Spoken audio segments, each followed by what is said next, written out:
যে একজন নির্যাতক চলে যাবে আরেকজন নির্যাতক এসে সেই জায়গাটি নিবে, যতক্ষণ না পর্যন্ত এই বাংলাদেশে জনগণের ভোটে জনগণের দ্বারা নির্বাচিত একটি সরকার না প্রতিষ্ঠিত। দুইটি গুরুত্বপূর্ণ বিষয় নিয়ে আপনাদের সামনে কথা বলতে চাই। একটি বিষয় হচ্ছে যে আমরা দেখছি গতকালকে থেকে বাংলাদেশের বিভিন্ন জায়গায়, ঢাকা শহর থেকে শুরু করে বিভিন্ন অপ্রত্যাশিত ঘটনা ঘটছে, সহিংসতার ঘটনা আমরা শুনতে পাচ্ছি।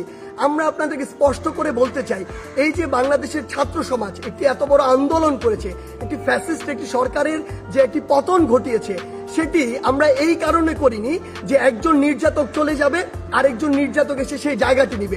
এটি আমরা আমাদের জায়গা থেকে কোনোদিনও মানব না। বরং এই যে নির্যাতনের যে প্রসেসটি রয়েছে, যে সিস্টেমটি রয়েছে, এই সিস্টেমটি ছাত্র সমাজ বা বর্তমান বাংলাদেশের যে প্রজন্ম তারা চায় না। সেই নির্যাতনের সিস্টেমটি চেঞ্জ করার জন্য আমরা আমাদের এই আন্দোলনটি করেছি, এই অভ্যুত্থানটি ঘটিয়েছি পুরো বাংলাদেশের মানুষকে নিয়ে। যে রাজনৈতিক মতাদর্শে যারা ছাত্র সংগঠন বিভিন্ন রয়েছে, তাদের কথা বিভিন্নভাবে শোনা যাচ্ছে যে তারা প্রতিহিংসার বশবর্তী হয়ে এই বিভিন্ন ভাঙচুরগুলো চালাচ্ছে। আমরা স্পষ্ট করে বলে দিতে চাই, এই বাংলাদেশে এরকম যদি অন্যায় বা অপরাধ যেগুলো হচ্ছে, এগুলোর অবশ্যই প্রত্যেকটির বিচার হবে। সেই জায়গা থেকে আমরা স্পষ্ট করি, আমরা কখনো আমাদের জায়গা থেকে এমন সহিংসতাগুলো সমর্থন করি না। আবার কেউ এসে যদি এটি চালায়, তাহলে আসলে পরিবর্তনটা হলো কি, লাভটি হলো কি? আমাদের প্রত্যাশার সাথে এটা কোনোদিন প্রাসঙ্গিক হয়? কখনো হয় না। তাই আমাদেরকে এটা আমাদের কাজের মাধ্যমে প্রকাশ করতে হবে যে আমরা যে বাংলাদেশের স্বপ্ন দেখি, সেটি আসলে আমরা সত্যি করতে চাই।